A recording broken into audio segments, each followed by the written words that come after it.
반갑습니다. 추미언니 이사연입니다. 5월달 가족들이랑 즐거운 시간 많이 보내셨으면 좋겠습니다. 5월 둘째 주 일정에 대해서 얘기하겠습니다. 5월 6일 월요일 우리나라 어린이날 대체 휴일입니다. 일본, 영국도 휴장이고요. 버크셔 해서웨이 HSBC 바이오엔텍 실적 발표가 있습니다. 스튜디오 3익 40만 주 보유세 해지가 있습니다. 5월 7일 화요일 중동 최대 투자 포럼 AIM 5월 7일부터 9일까지 UAE 수도 아부다비에서 개최가 됩니다. UAE 국부펀드, 오세훈 서울시장, LB인베스트먼트 주요 인사 등이 참석을 한다고 합니다. 코칩 상장을 합니다. 초소형 2차전지 배터리 전문기업 슈퍼 커패시터 제조 및 판매하는 업체입니다. SK스퀘어 11분과 매각 관련 조회 공시 답변 재공시 기한입니다. 버텍스, 마이크로칩 테크놀로지, 디즈니 실적 발표가 있고요. 판타지오 1억 1200만 주 추가 상장이 있습니다. 소닉스 290만 주 보유세 해제가 있고요. 5월 8일 수요일 어버이날입니다. 부모님 사랑하고 감사합니다. HD현대 마린솔루션 신규 상장이 있습니다. 선박 부품, 유류 판매 등 애프터마켓, 친환경 선박 개조, 선박 디지털 전환 등의 서비스업을 영위하는 회사입니다. 최대 주주가 HD현대로 지분 55%를 보유를 하고 있습니다. UDM텍 신규 상장이 있습니다. 응용 소프트웨어 개발 및 공급 업체입니다. KX인텍 신규 상장이 있습니다. 셋톱박스 제조하는 회사입니다. 카카오뱅크, 카카오게임즈, 크래프톤 실적 발표가 있고요. 바이오코리아 2024 국제 컨벤션이 5월 8일부터 10일까지 코엑스에서 개최가 됩니다. 보건 산업 관련 국제적 정보 교류 및 기술 거래의 장을 마련하는 바이오 헬스 산업 다양한 프로그램으로 진행이 된다고 합니다. 투비소프트 72만 주 보유세 해제가 있고요. 에머리지 230만 주 추가 상장이 있습니다. 5월 9일 목요일 옵션 만기일이고요. LG 카카오 에어비앤비 실적 발표가 있고요. 네이버 치지직 정식 서비스 개시를 한다고 합니다. 서울국제관광전 9일부터 12일까지 코엑스에서 개최가 됩니다. 국내 최대 종합관광 박람회라고 합니다. 전세계 70여 개국이 참가를 한다고 하네요. 서울 일러스트 코리아가 5월 9일부터 12일까지 코엑스에서 개최가 된다고 합니다. KR모터스 3100만 주 추가 상장이 있고요. 비아인 매트릭스 420만 주 보유세 해제가 있습니다. 5월 10일 금요일 휴젤 상장 폐지 고려 관련 재공시 기한입니다. 펄어비스 셀트리온 한국콜마 실적 발표가 있고요. 메디프론 2070만 주, 화일약품 960만 주,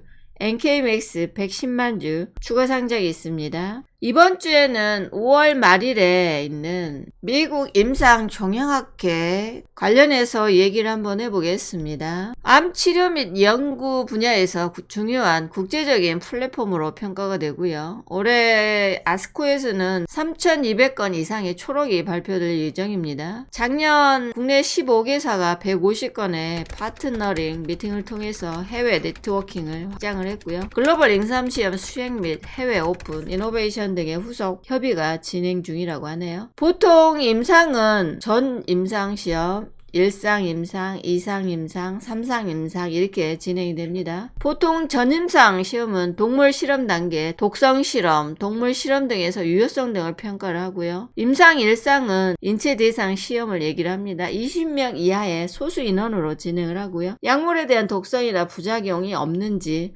안전한지 최대 투여량은 얼마인지 확인하는 단계라고 보시면 되겠습니다. 임상 2상은 신약의 유효성과 안전성을 확인하고 양리 효과와 적정 용량, 용법 등을 결정하기 위한 단계입니다. 100명에서 200명 내외의 환자에게 행해진다고 합니다. 임상 3상은 사용 허가를 받기 위한 마지막 과정입니다. 신약을 투약한 시험 처치군하고 기존 표준 약물을 사용한 비교 대조군을 설정을 해서 둘을 비교해서 약물의 용량과 효과, 효능, 안전성을 비교 평가한다고 합니다. 1000명에서 5000명 정도 대다수 인원의 환자를 대상으로 진행을 한다고 합니다. 2011년부터 20년까지 임상개발 성공률을 비교를 했더니 일상 성공률은 일상 보통 한 2.3년 정도 걸립니다. 성공률은 한 52% 정도 되고요. 이상은 한 3.6년 정도 걸리고요. 성공률이 제일 낮다고 합니다. 3상은 보통 기간이 한 3.3년 정도 걸린다고 하네요. 3상은 보통 45에서 50% 정도 성공 확률이 있다고 하네요. 허가 승인 나기까지는 1.3년 정도 걸린다고 합니다. 그래서 임상 1상에서 품목 허가 승인까지 완수하는데 10.5년 정도가 걸린다고 하네요. 아스코 관련주를 한번 보겠습니다. 이번에 참가하는 회사들은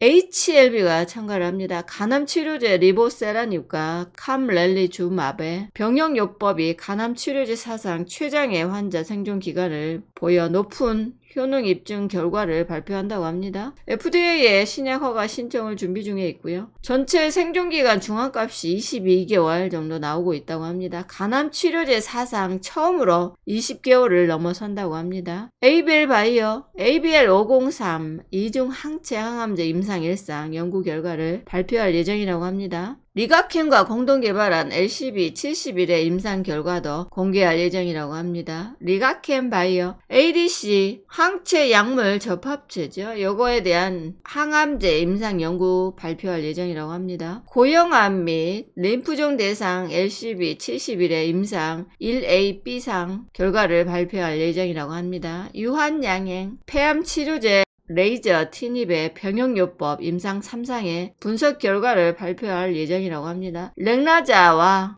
J&J의 폐암 치료제 리브리 반트주의 병용 임상과 비소세포 폐암 치료제 타그리소의 효능을 비교하는 임상이라고 합니다. 티움바이오 면역 항암제 TU218 관련 병용 임상 1B상 결과를 내놓을 계획이라고 합니다. 루닛 AI 바이오마커 플랫폼 루닛 스코프를 활용한 면역 항암제 효과 예측 연구 성과를 7편을 발표할 예정이라고 합니다. 에이비언 바바맵킵 임상 2상 컷오프 발표를 한다고 합니다. 바바맵킵은 C-MET 돌연변이 암을 표적으로 하는 티로신 키나아제 억제제입니다. 큐리언트 Q901의 임상 1상 중간 결과를 공개할 예정이라고 합니다. CDK7 저해 항암제로 고형암 환자를 대상으로 안전성 및 항암 활성 효과를 확인하는 임상 1상 2상을 진행 중에 있습니다. 이번 아스코 관련주들은 이 정도 보시면 좋을 것 같고요. 임상이라는 거는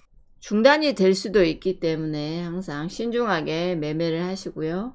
저는 카카오톡 카카오 채널을 절대 운영하지 않습니다. 사기에 절대 속지 마시고 5월 행복한 한 달 되시고 다들 부자 되시고 저는 추미연이 이사연이었습니다. 구독, 좋아요 눌러주세요. 감사합니다.